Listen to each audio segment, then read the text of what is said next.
कालच्या वादळी पावसामुळे काल खूपच कैरीचं म्हणजेच आंब्याचं नुकसान झालं. खूप साऱ्या कैऱ्या पडल्या. आता आमच्या घरासमोरही कैऱ्या भरपूर पडलेल्या होत्या.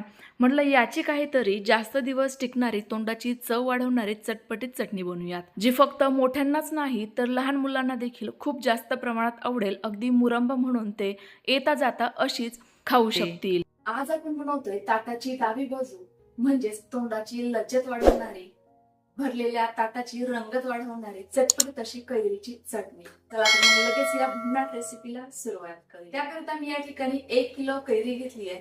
ही आपण पहिले छान अशी स्वच्छ धुवून घ्यायची. यावर बऱ्याचदा चीक लागलेला असतो, तो पूर्णतः काढून टाकायचा आहे. आता आपण ही व्यवस्थित चिरून घेऊया. सर्वात अगोदर कैरीचं देठ आणि बुडखाचा दोन्ही भाग कट करून टाकायचा आहे. कारण जो खालचा भाग आहे ना, तो देखील चवीला थोडासा तुरट असतो.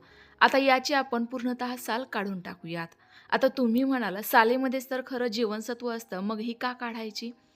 साल जर काढली नाही ना, तर आपली चटणी लवकर शिजणार नाही. पण तुम्ही टेन्शन घेऊ नका हो, सालीचा देखील मी तुम्हाला पुढे वापर सांगणारच आहे. तर बघा सेम पद्धतीने मी संपूर्ण 1 किलो कैऱ्या छान अशा पटापट साळून घेते.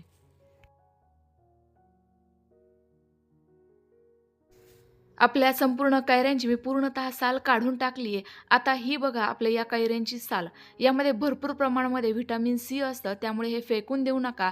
याला तुम्ही जिरेपूड, काळं मीठ आणि थोडंसं लाल तिखट चोळून हे साल सुकवून घ्या. चवीला फार भन्नाट लागते किंवा अशीच जरी सुकवली आणि मिक्सरला दळून ठेवली तर तुमची आमचूर पावडरही तयार होईल, जी तुम्ही चाट मसाला म्हणून वापरू शकता. आता इकडे बघा मी या कैऱ्यांच्या पटापट थोड्याशा मोठ्या आकाराच्या फोडी करून घेतीये.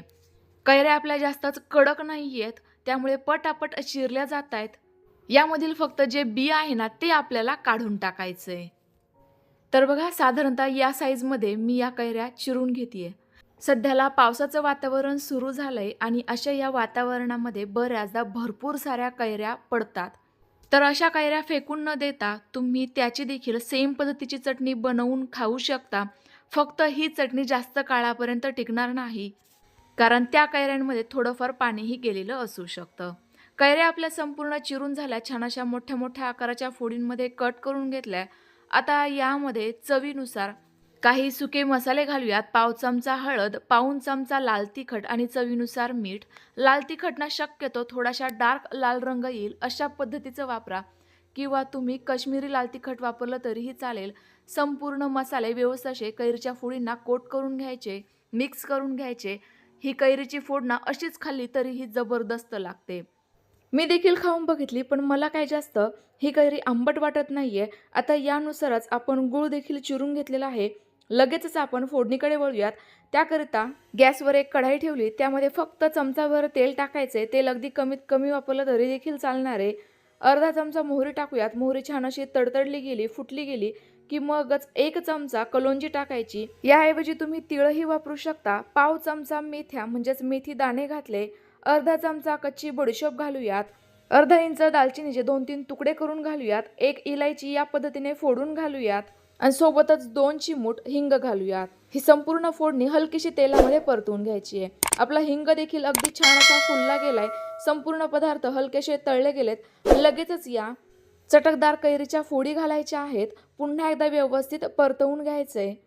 यावेळेला गॅसची फ्लेम एकदम कमी किंवा मध्यमच ठेवायची आहे, कारण यामध्ये आपण जरा सुद्धा पाण्याचा अंश वापरत नाहीये.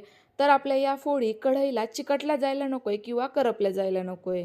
या चटणीला बरेच जण हिंदीमध्ये कैरीची कलोंजी देखील म्हणतात किंवा मेथांबा देखील म्हणतात.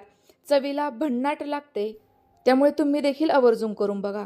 संपूर्ण साहित्य व्यवस्थित मिक्स झाल्यानंतर आता यावर झाकण ठेवूयात आणि फक्त 1 ते 1.5 मिनिटाची वाफ काढून घेऊयात. झाकणावर जर अशी वाफ आल्यासारखी दिसली की लगेचच झाकण खोलून बघतीये. पुन्हा एकदा व्यवस्थित मिक्स करून घेते. तसं तर मी या कैरीच्या फोडींना थोडंसं अगोदरच मीठ लावलेलं असल्यामुळे याला बरंचसं अंगचंच पाणी सुटलं होतं. त्यामध्ये या फोडी 50% वाफवल्या गेलेल्या आहेत. आता यामध्ये 1 वाटी गूळ घालूयात. गुळाचं प्रमाण तुमच्या आवडीनुसार कमी अधिक करू शकता. साधारणतः 1 किलो कैरीकरिता मी वजनी प्रमाणामध्ये 250 ग्रॅम गूळ घातला आहे. तशा तर माझ्या या कैरीच्या फोडी थोड्याशा कमीच आंबट होत्या. पुन्हा एकदा व्यवस्थित मिक्स करून घ्यायचे. आता या गुळाला जे पाणी सुटेल ना, त्यामध्येच आपल्या या फोडी छान अशा सॉफ्ट होईपर्यंत एकदम कमी गॅसवर शिजवून घ्यायच्या आहेत. त्यामुळे यावर झाकणही ठेवू. तर बघा आता काही वेळानंतर झाकण खोलून बघतेय, आपल्या या गुळाला खूप छान असं पाणी सुटलंय आणि रंग तर बघा काय जबरदस्त आलाय. आपल्या या कैरीच्या फोडी देखील दिसतानाच बघा किती सारा ट्रान्सपरंट दिसायला लागलाय.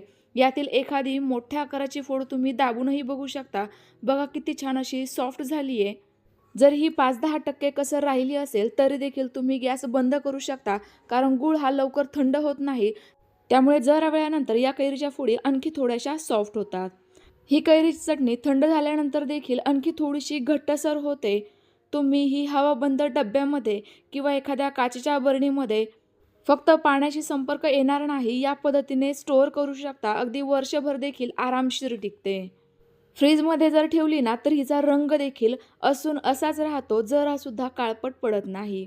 तर तुम्हाला आजची ही चटणीची रेसिपी कशी वाटली कमेंट्स करून नक्की कळवा. रेसिपी आवडल्यास लाईक करा आणि जास्तीत जास्त शेअर करा.